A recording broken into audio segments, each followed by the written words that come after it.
Assalamu alaikum wa rahmatullahi wa barakatuh. May peace and blessings of God be upon you all. Good morning. I'm sorry I can't be there with you today. I'm very busy on a Friday morning, and that's why I'm sending this video message. I hope that you will enjoy and support this program. This is a brilliant project. A project where local people will come together, local businesses will support it, and you would provide the help and the need that local people need, especially the young and the vulnerable. Ladies and gentlemen, as a Muslim, I believe my faith is incomplete unless I am able to share and care for those people around me. In fact, part of my faith, one of the pillars, is that I must give away 2.5% of my wealth to the poor and the needy. It's known as zakat, means of purifying our soul, means of purifying our wealth, means of reconnecting with the poor and the needy of the world. Creating a balance, not the imbalance that we see today. The gap between the rich and the poor in the world today is huge. The poverty is rampant in our society. People are so poor that food banks have been opened for extended hours. Homeless shelters are unable to cope with the need. Austerity measures from the government, economic crisis, and global turmoil is causing a direct knock-on effect on the poor and the needy, especially young and vulnerable.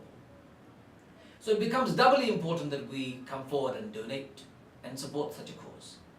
I can't be a believer unless I share my wealth with those who need it most. The saying of the Prophet, the verses of the Quran are very clear and emphatic. In fact, there is a very beautiful story of the Prophet where he says, a man came to him one day when he was hungry. The Prophet himself was hungry and he had a glass of milk to drink. A man arrived and said, "O Prophet of God, I have not eaten for many days." The Prophet of God gave him the glass of milk and then drank it himself. This is not just one-off incident. He led a life of generosity, philanthropy and selflessness. That's why he was known as the mercy to the entire humanity. In the Quran we also find a very clear verse where God says, لَن تَنَالُوا الْبِرَّ حَتَّى تُنْفِقُوا مِمَّا تُحِبُّونَ.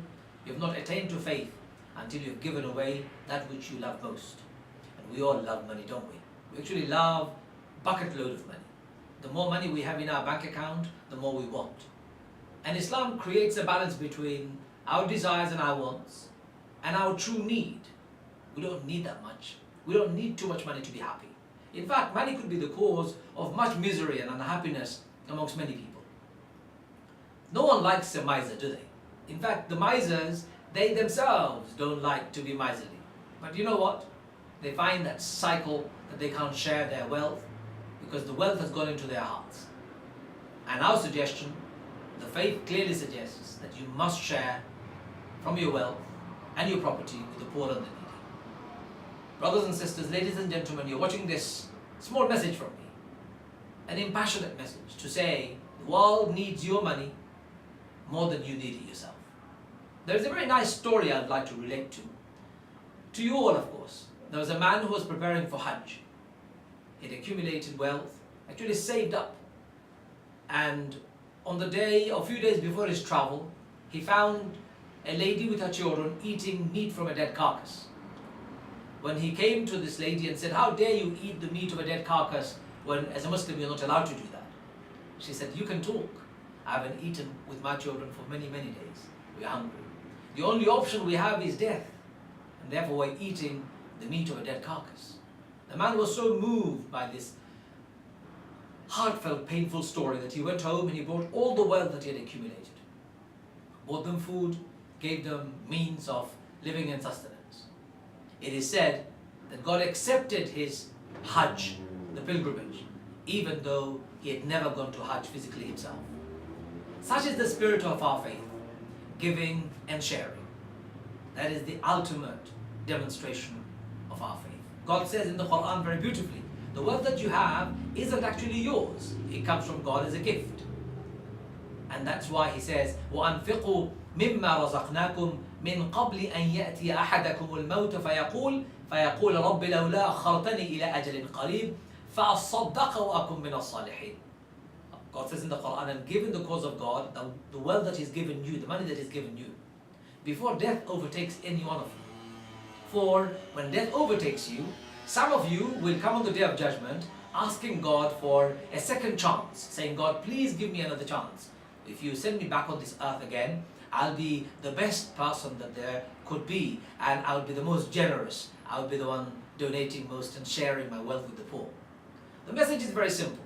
In Islam, you can't be a believer if you go to sleep with your stomach full while your neighbor sleeps hungry. You can't be a believer unless you share your wealth and your profit. You can't be a believer unless you care for your neighbors just like you care for yourself. That's the bottom line. So this faith is profoundly based on the principles of sharing and caring, charity followed by prayer, or prayer followed by charity. Prophet said, even if you can't give money for, say, a good word, that would count as a charity. Smile, that's a charity. He said, a day of a son of Adam should never be spent without doing an act of a charity.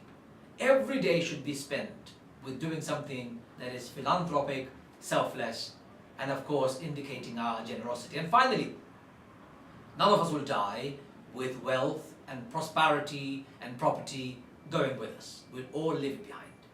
So make a legacy. Legacy that will remind others of your generosity, remind others to pray for your well-being even when you're dead, and make a benefit, or make the world benefit from the wealth that you had accumulated from it. That's the legacy you should leave behind. That's known as sadaqah jariyah in Islam. So, message is very simple. Please support this project. This project only needs to raise £45,000 to start it off, or £40,000, I think. £40,000 between 40 businesses is nothing to start their project. I think you can help. I don't know a single person who cannot donate £1,000, especially businesses. So here is the message. Don't be stingy, don't be mean, don't be selfish, and don't take money and hoard it. It will come no use to you. You and I will go in our grave with nothing. And finally, a joke that hopefully lighten up this whole discussion. A man on his deathbed told his wife, please give me all my money. Let me start that again. A man on his deathbed told his wife that when I die, my dear wife, I'm going to leave everything for you. Everything. But I want you to do me a favor. I want you to give me all my cash money in my grave. Wife said, okay, no problem. He died not very long after that. So she, on the funeral arrangement time, she came with a suitcase and gave the suitcase to the persons who were burying him, saying, please put this suitcase next to my husband. So they did. Nobody asked a question.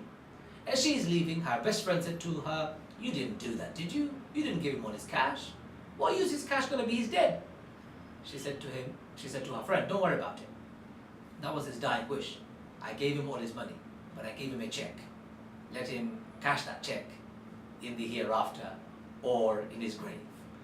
The truth is, even our most beloved people will not allow us to take any money with us when we are dead. And that is the ultimate truth. So I'm saying share it, create a legacy, and leave a memorial behind, a beneficial one, so that the world can benefit from your presence and from your wealth and from your money. I support this project strong-heartedly, and I wish I could be there today. But I will certainly be supporting them all the way, and I'll try my best to attend their future programs. But until then, please be generous and support them. Assalamu alaikum wa rahmatullahi wa barakatuh.